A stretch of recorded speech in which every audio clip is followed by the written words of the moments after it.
Vous suivez la télévision Isanganiro. Bienvenue, chers téléspectateurs, à ce journal dont voici les principaux titres.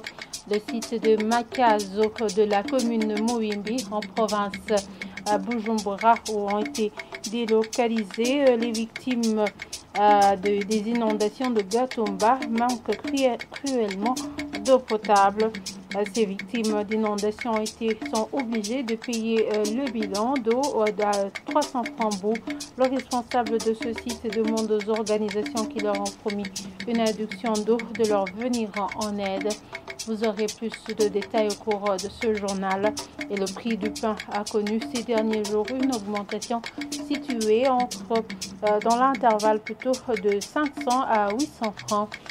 Certains boulangers qui se sont entretenus avec la radio-télévision Isanganiro indiquent que cela est dû à la hausse du prix des produits des matières premières utilisées dans la fabrication du pain. Ces boulangers demandent au gouvernement de diminuer les taxes perçues sur ces produits pour que les consommateurs ressentent un léger mieux. Voilà pour le sommaire. Les détails, c'est tout de suite.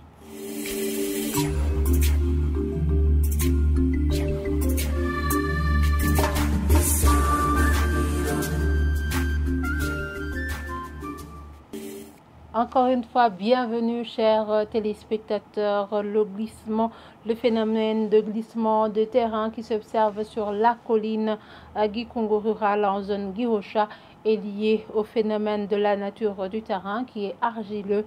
Le chercheur et enseignant à l'université du Burundi, Désiré Kugimana, explique également que cet endroit est au niveau du Rift Valley. On trouve que des experts en géologie, en eau et en génie civil devraient travailler ensemble pour trouver une solution durable. Il propose aussi au gouvernement de faire une cartographie pour identifier les zones à risque. Suivez-le. Le phénomène que vous avez observé dans Gikungu rural est un phénomène lié à la nature des terrains. Nous sommes dans un terrain du rift est-africain, dans le côté ouest, côté occidental. Alors, dans le contexte du rifting, vous avez la plaine et les contreforts. Entre les deux, la rencontre, c'est le piémont. Là, nous avons des roches qui s'altèrent en argile, donc des dépôts d'argile. Ces dépôts alors commencent par des petites érosions. Par après, au fil du temps, l'érosion s'élargit et vous constatez qu'il y a maintenant une grande ouverture. Donc, c'est lié à la nature des sols, mais aussi ça peut être lié par l'homme qui aggrave la situation en y ajoutant l'eau provenant des toitures. C'est un phénomène qui est naturel, mais si on fait des analyses, on constate que l'homme aggrave la situation. J'étais en train de voir sur les images satellitaires, j'ai constaté que le glissement, donc l'environnement et les glissements associés existaient depuis les années 2000, mais le quartier n'existait pas. Par après 10 ans, j'ai constaté que quand même le glissement s'est élargi. Donc pour dire que l'homme aussi aggrave la situation malgré que c'est un glissement qui est purement naturel. Le réaménagement est très possible, mais ça va demander beaucoup de moyens. Il faut par exemple canaliser l'eau qu'on observe là-bas. Donc il y a canaliser l'eau de la rivière du cours d'eau qui s'appelle Nyenzari, qui traverse le quartier Gikungu rural. Il faut aussi maîtriser les eaux provenant des toitures. Donc toutes les eaux qui proviennent là-bas peuvent être maîtrisées. Là, je donne un exemple, par exemple, comment on a aménagé la partie de Vugizo. On a fait un drainage souterrain et maintenant on a pu quand même stabiliser, on a diminué, on a réduit la situation. Dans l'immédiat, je ne vois pas une proposition. Mais je peux quand même dire que les gens qui sont au-dessus du ravinement doivent quitter le lieu. Et je propose aussi aux décideurs de faire une cartographie détaillée des zones à risque avant toute construction. Je propose aussi qu'on puisse faire des drainages de l'eau provenant du quartier Gikungu rural. Je vous l'avais dit en titre, le site de Makazo de la commune Mouimbi en province Bujumbura où ont été relocalisées les victimes des inondations de Gatumba manque d'eau potable. Ces personnes ont été placées sur une haute montagne et puisent de l'eau juste en bas de cette montagne. Un trajet qui est très souvent très fatigant. Le cas échéant, il se voit obligé de payer le bidon 300 francs bourg ou plus.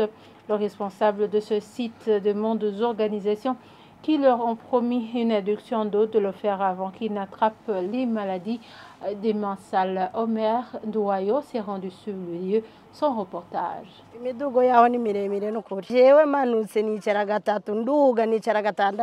Il est construit en shooting blanc, le site Matiazo, sur le point culminant de la montagne. Nous quittons Bujumbura en direction de Bubanza. Arrivé à Muyange, nous empruntons la route en terre battue, à droite, vers la localité appelée Businde, de la colline Gisagara, à mi-chemin entre Matiazo et Mubimbi, à environ 20 km de la ville de Bujumbura. Après un long trajet, nous débarquons sur un petit marché, nouvellement bâti, aux divers articles couramment utilisés, notamment la viande et le poisson, arrivés dans le site proprement dit. Les femmes et les enfants s'attellent aux activités ménagères. Les hommes et les jeunes garçons sont désœuvrés. Des installations solaires y sont disponibles pour l'éclairage du site, mais aucun robinet d'eau. Les occupants de ce site indiquent que le manque d'eau est un problème sérieux. C'est vraiment situé à une haute altitude. Je m'arrête et m'assois 3 fois en descendant. Et pour monter, c'est 6 fois. J'en ai pas l'habitude. Depuis que je suis né, c'est ma première fois que j'arpente ces montagnes.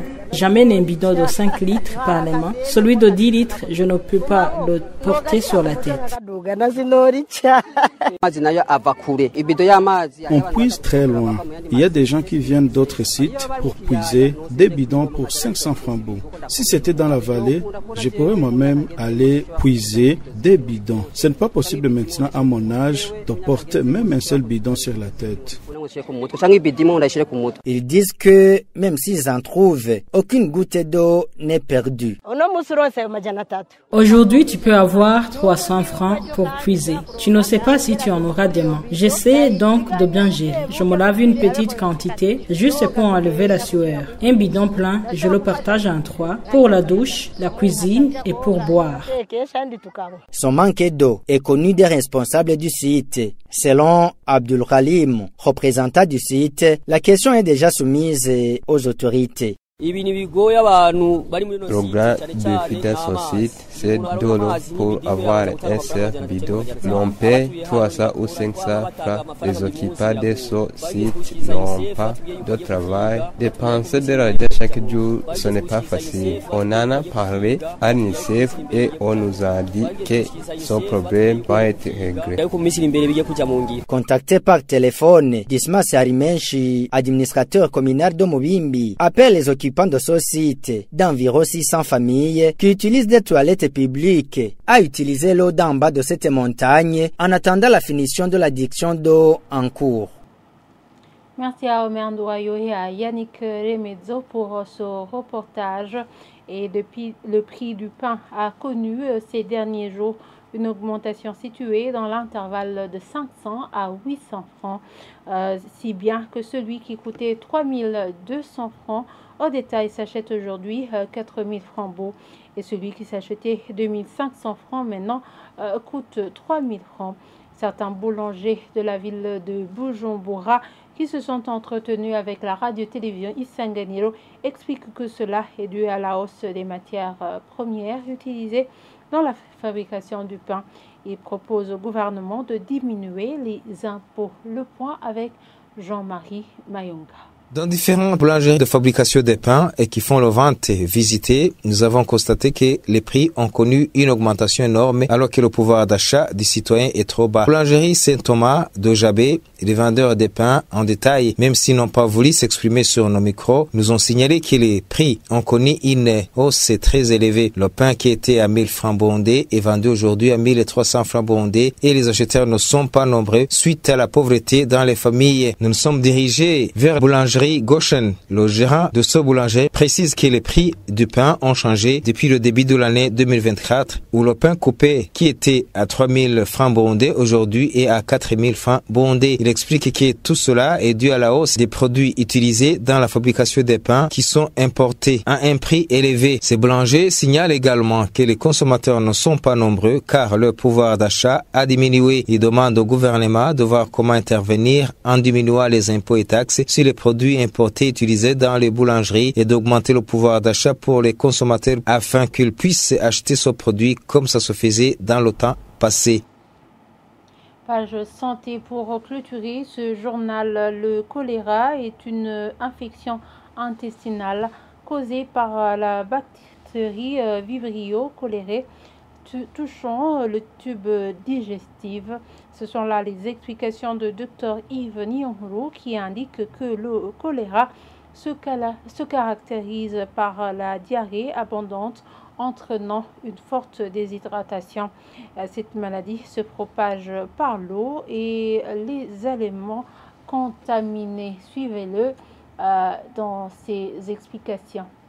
Lorsqu'une personne est atteinte de choléra, directement ou après quelques jours de la contagion, elle va développer donc des diarrhées massives, intenses, qui est caractérisée par des pertes liquidiennes ressemblant à l'eau, des vomissements peuvent entraîner la déshydratation. Le choléra peut développer des douleurs abdominales ou des crampes musculaires, mais la vraie caractéristique, ce sont les diarrhées aqueuses et aussi les vomissements.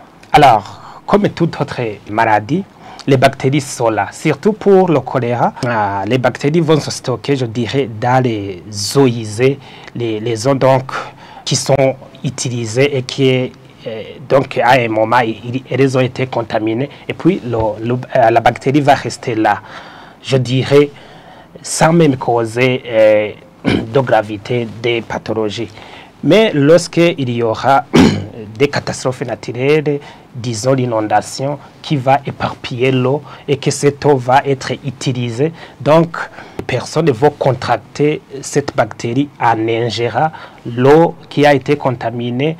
Donc par après, ils vont développer alors les signes de la maladie. Qui n'a pas encore développé des signes, ce qu'on appelle des malades asymptomatiques, des porteurs sains, faire des serres dans des endroits non appropriés. Et puis donc, comme c'est déjà une maladie qui se développe aisément en cas de promiscuité ou en cas de catastrophe naturelle, il va se propager.